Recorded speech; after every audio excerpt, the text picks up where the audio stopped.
Hi everyone, my name is Manal Al-Faiz and you're watching From Scratch. On today's episode of From Scratch, we're making caramel. We're using the caramel to do two things: to top off a vanilla ice cream and to use it to glaze a fried chicken. So we're gonna make a miso glazed fried chicken. It's gonna be of a base of a caramel and it's super delicious.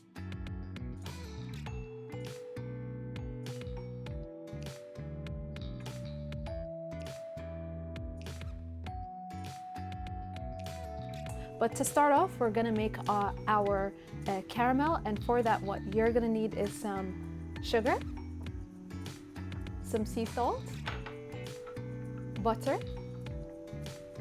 some water, and some cream. To start off, what you wanna do is prepare a saucepan right next to you. I'm gonna switch on my stove and I'm actually gonna put in my sugar as well as all of the water. So you want to make sure that the water completely covers the sugar, but this is a scaled amount, so you don't want to add some more. You just want to make sure that all of that sugar has been fully saturated with the water. And what's the significance of the water? Well, the significance is to ensure that your sugar does not crystallize. And with crystallizing, what's going to happen is that your caramel is really going to have a lot of lumps. The water reduces the chances of that happening. So what's going to happen over here is we're going to reach our sugar and water up to a caramel stage, and then we're going to add the rest of the ingredients. So this is going to take some time, so you want to be very patient. You don't want to put in any spatula or whisk at any point, because you might risk the fact that you introduced new sugar crystals, which will lead to crystallization. So what you want to do is just be patient, wait until it turns into a caramel.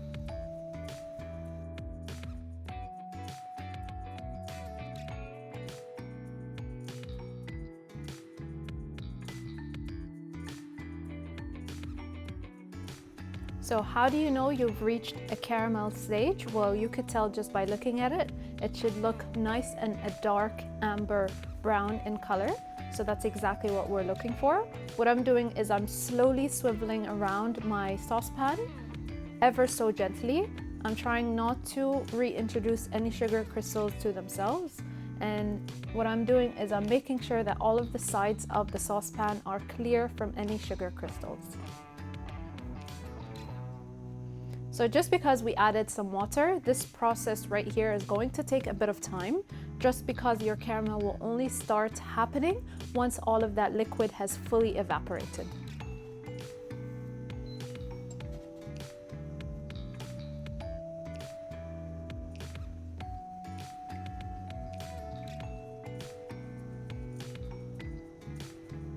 Always be careful that any droplets of the caramel that might come onto your skin will really burn, so be very careful when you handle any sort of caramel.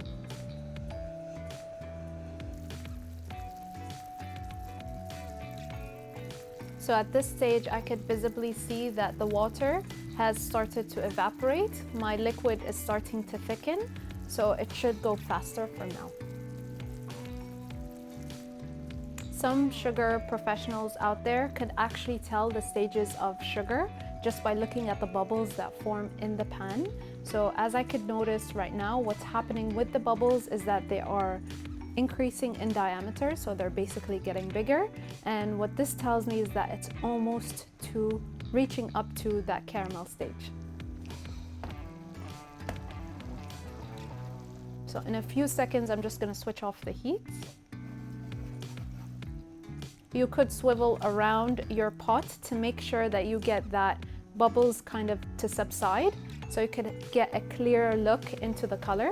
So I've reached the color that I want to at this stage. What I'm going to do is take it off of the heat and add in that salt. Be very careful because it will start to bubble at this stage.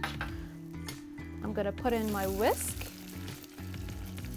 and then I'm going to slowly add in our butter bit by bit, but be very careful because it might bubble over.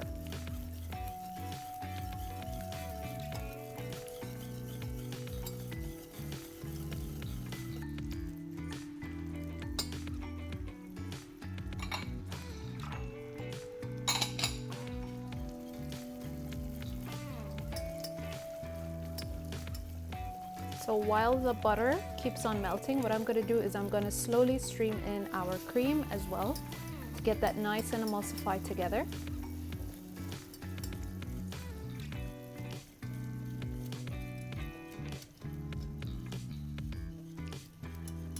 Keep in mind, using super cold ingredients will risk the fact that you get bigger chunks of caramel. You really don't want that to happen. What you want to make sure of is that all of your ingredients are at room temperature. So I'm going to completely remove it off of our stove. We're going to keep on whisking to make sure that everything is nice and emulsified.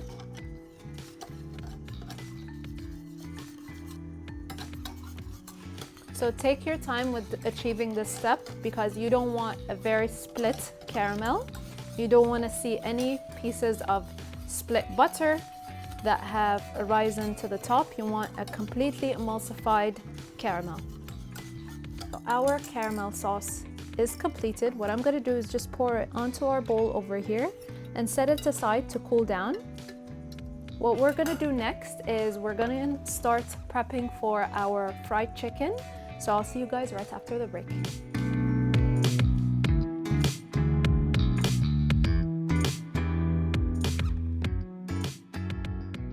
All right, so what's up next? We've got our fried chicken that's going to be glazed with a miso caramel. For that, what you're gonna need is some eggs, black pepper, garlic powder, paprika, some flour, chicken, and buttermilk. You could always swap out the buttermilk and use some laban, and that's completely fine.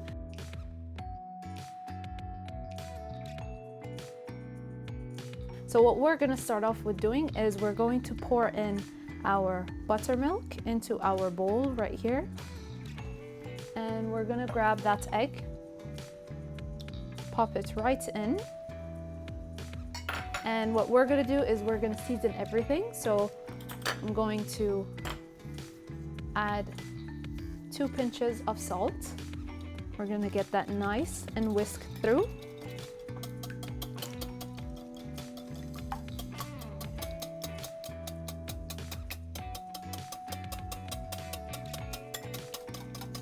So that's nice and whisked. What you want to do next is grab that flour or the rest of all of your dry ingredients, and what you're going to do is dump that right into your bowl.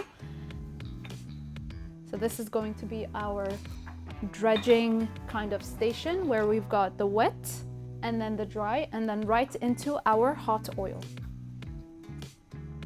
So we're adding in all of our dry ingredients and we're going in with a generous pinch of salt. I'm going to go in with 2 pinches of salt, and we're going to give that a nice mix.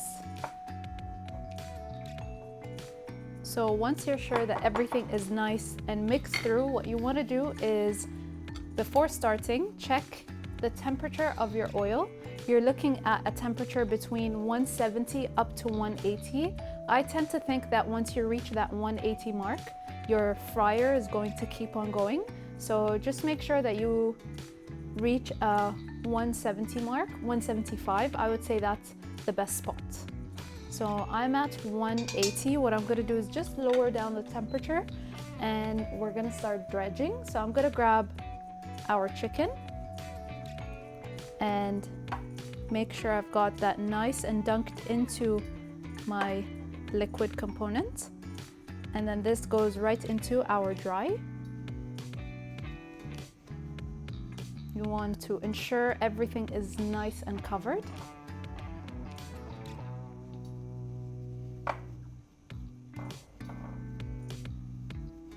This goes straight into our hot oil.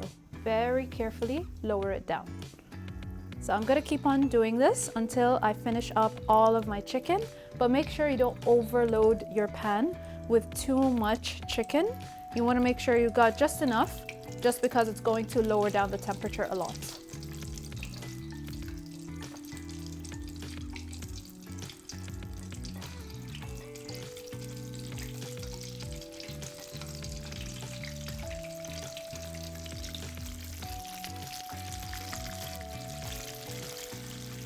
So I'm gonna stop right here and make sure I'm checking onto my chicken pieces that are frying. So you want to achieve a nice and golden brown in color, which this is almost there.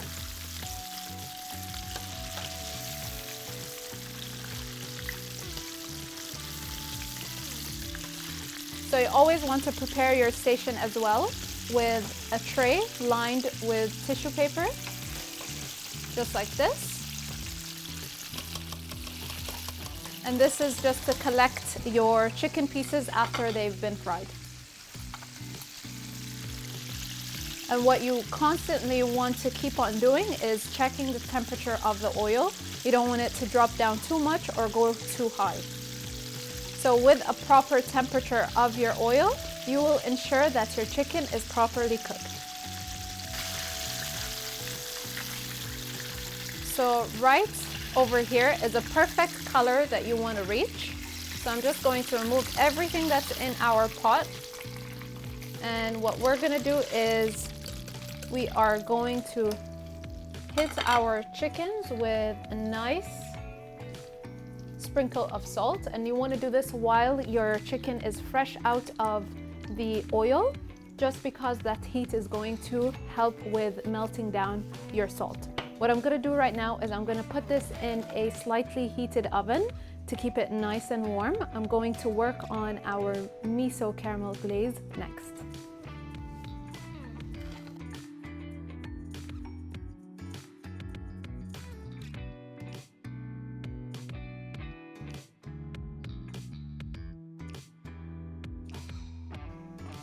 So our chicken is in the oven at a very low temperature just to keep it warm to serve.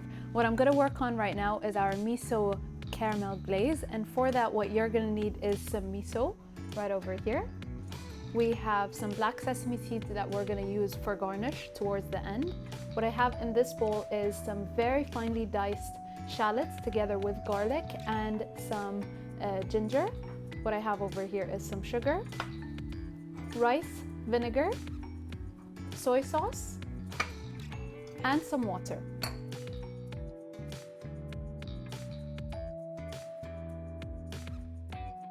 So to start off, what you're gonna need is a saucepan over here.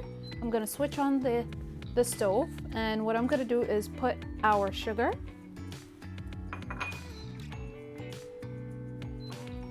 and all of the water that's over here. And what we want to do is achieve a caramel stage.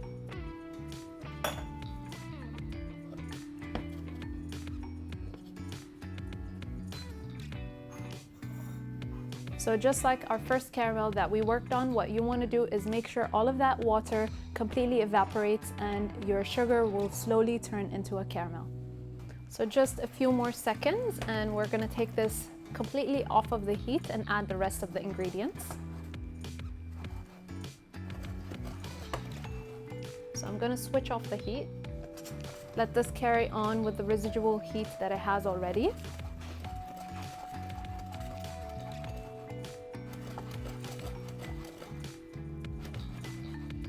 What I'm going to do next is I am going to add in that miso.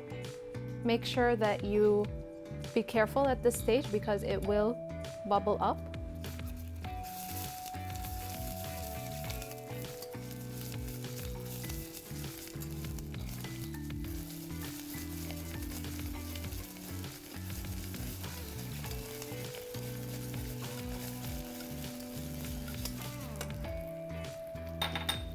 We're going to add in that vinegar, rice vinegar, very slowly.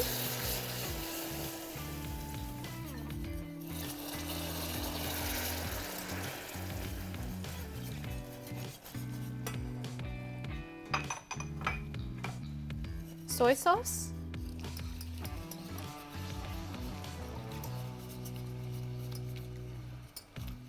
It's normal if you see some bits and pieces that are not emulsified. What we're going to do is we're going to go back on the heat and make sure everything is nice and melted together. So that's exactly what we're going to do right now. Going back on the heat. So you also want to go back on the heat for two reasons: to get those pieces nice and emulsified, and for a second reason is to thicken it up into a saucy consistency. So think of a dish that is sweet and salty. This is exactly it. You've got a lot of sweetness coming in from the caramel and a lot of saltiness coming in from the soy sauce and your miso.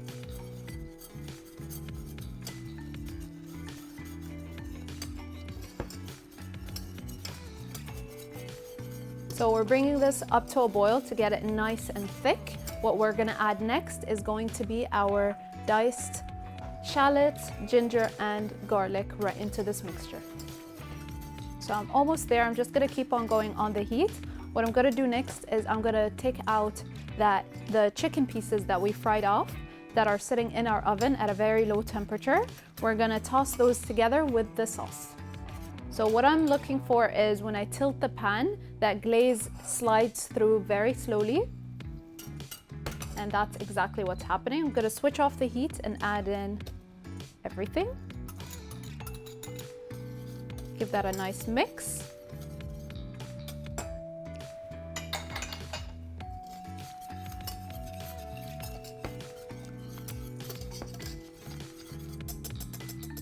I'm gonna set this aside.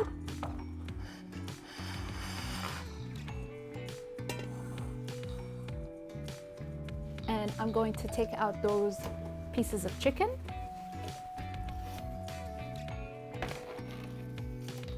And I'm gonna grab our serving plate.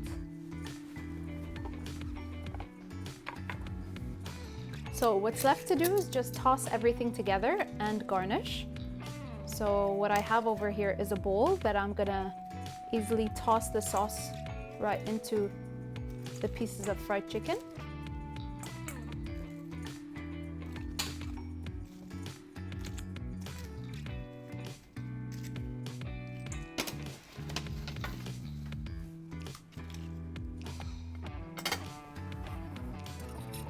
You're just gonna pour the glaze right into your bowl. Give that a nice mix all together. So you just want to make sure that all the pieces of chicken are completely glazed in the sauce. You don't want them to be drowning in the sauce. So just add a little bit to start off with, and then assess whether or not you want to add some more. So I'm just simply going to plate everything together.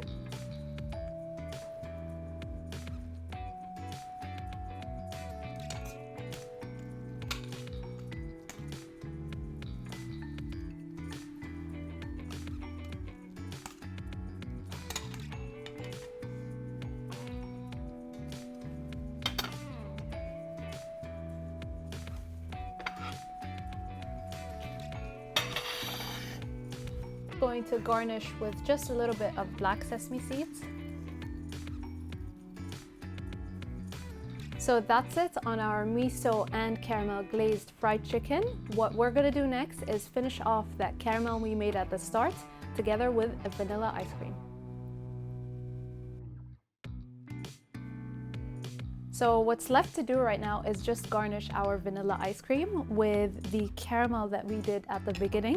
There are many different uses for caramel. This is just one.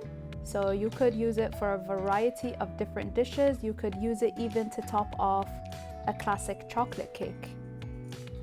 What I'm gonna do next is I'm gonna add in just a sprinkle of salt to get that salted caramel flavor.